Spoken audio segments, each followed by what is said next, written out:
Hello everyone, to my blockmates, to my classmates, and especially to our teacher, Mr. Natad. Hello, sir.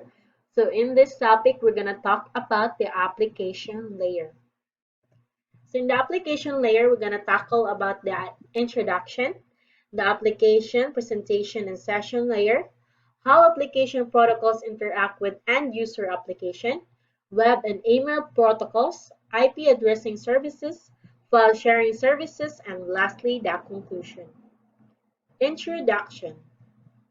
Applications such as web browsers, online gaming, chatting with and emailing friends enable us to send and receive data with relative ease. Typically, we can access and use these applications without knowing how they work. However, for network professionals, it is important to know how an application is able to format, transmit, and interpret messages that are sent and received across the network. So most of us surely wondering how software application work. Just like how can it send and receive data in a matter of seconds? How does it work? And what does it do in the technology machine or via the technology machines?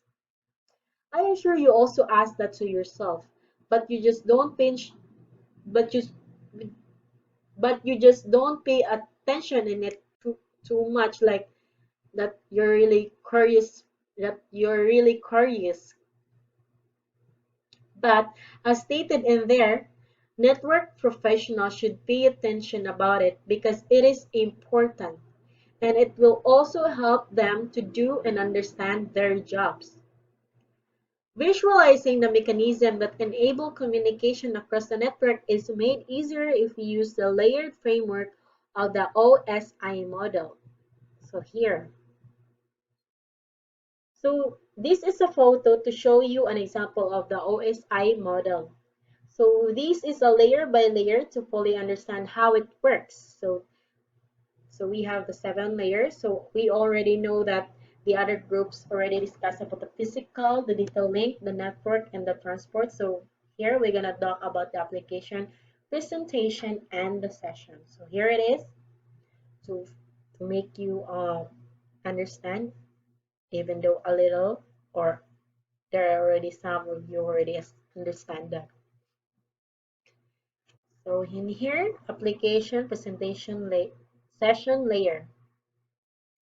The application layer is closest to the end user. So as shown in the figure, in both OSI model and TCP or IP model, the application layer is the latest layer of all, or the first layer. As shown in the figure, it is the layer that provides the interface between the applications used to communicate and the underlying network over which messages are transmitted. Application layer protocols are used to exchange data between programs running on the source and the destination host.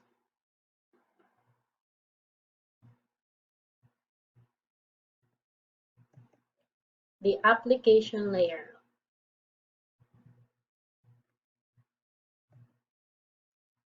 The upper 3 layers of the OSI model, application, presentation, and session, define function of the single TCP or IP application protocol.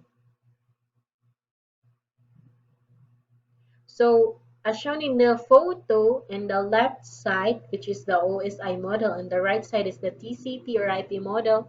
So in the OSI model, we have 3 layers, but in the TCP or IP model, we only have one because they just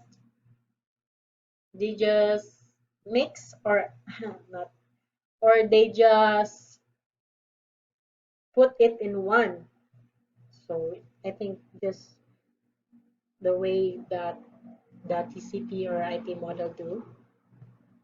So that in the TCP or IP model we just have 4 layers, and the OSI model is we still have the 7.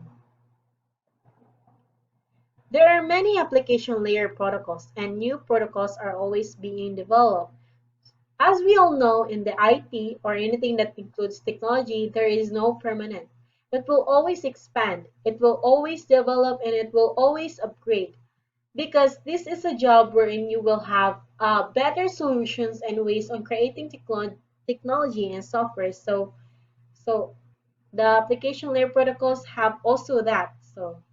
Some of the most widely known application layer protocols include Hypertext Transfer Protocol, HTTP, File Transfer Protocol, FTP, Trivial File Transfer Protocol, TFTP, Internet Message Access Protocol, IMAP, and Domain System, DNS Protocol.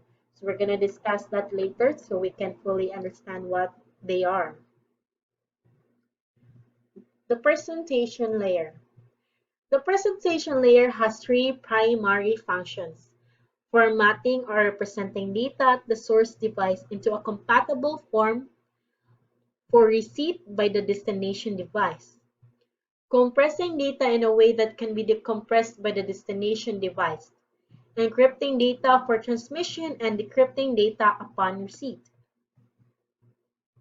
As shown in the figure, the presentation layer formats data for the application layer, and it sets standard for file format.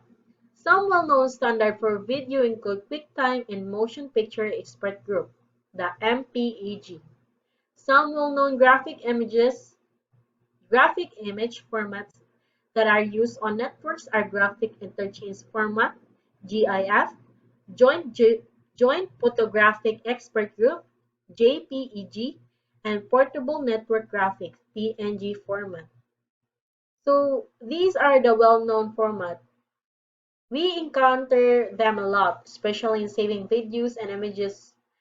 We can see in the last name of the photo or in the file name, we can see the latest format if we save video or and images.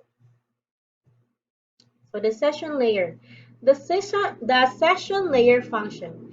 It creates and maintains dialogue between source and destination applications. It handles the exchange of information to initiate dialogues, keep them active, and to restart sessions that are disrupted or idle for a long period of time. So that is its function. So TCP or IP application layer protocols. The TCP or IP application protocols specify the format and control information necessary for many common Internet communication functions.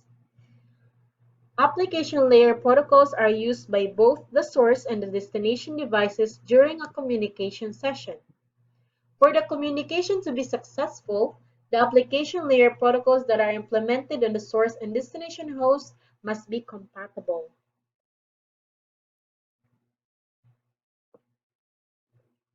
So here we have an example in the TCP or IP protocol. So here we have five sections: the name, system, the host configuration, the email, the file transfer, and the web. So first we're going to know about the DNS. So DNS is a domain name system or service. It translates domain names such as cisco.com into IP addresses. So host config. The BOOTP, Bootstrap Protocol. It enables a diskless workstation to discover its own IP address of a BOOTP server on the network, and a file to be loaded into memory to boot the machine. BOOTP is being superseded by DHCP. DHCP, Dynamic Host Configuration Protocol, dynamically assigns IP addresses to client stations at startup, allows the addresses to be reused when no longer needed. And email. SMTP, Simple Mail Transfer Protocol, enables clients to send email to a mail server, enables servers to send email to other services. POP, Post Office Protocol, enables clients to retrieve email from a mail server, downloads email from the mail server to the desktop. IMAP, Internet Messages Access Protocol, enables clients to access email stored on a mail server, maintains email on the server. So here in the file transfer, we have the FTP, File Transfer Protocol, sets rules that enable a user on one host to access and transfer files to and from another host over a network. A reliable, connection-oriented, and acknowledged file delivery protocol.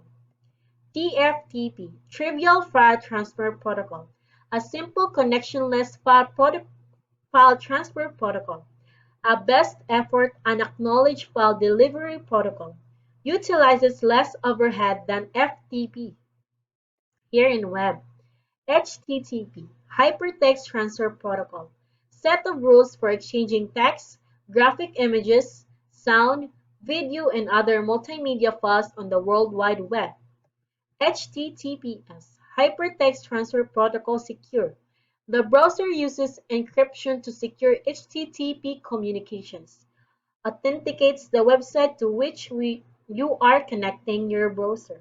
So that's that are the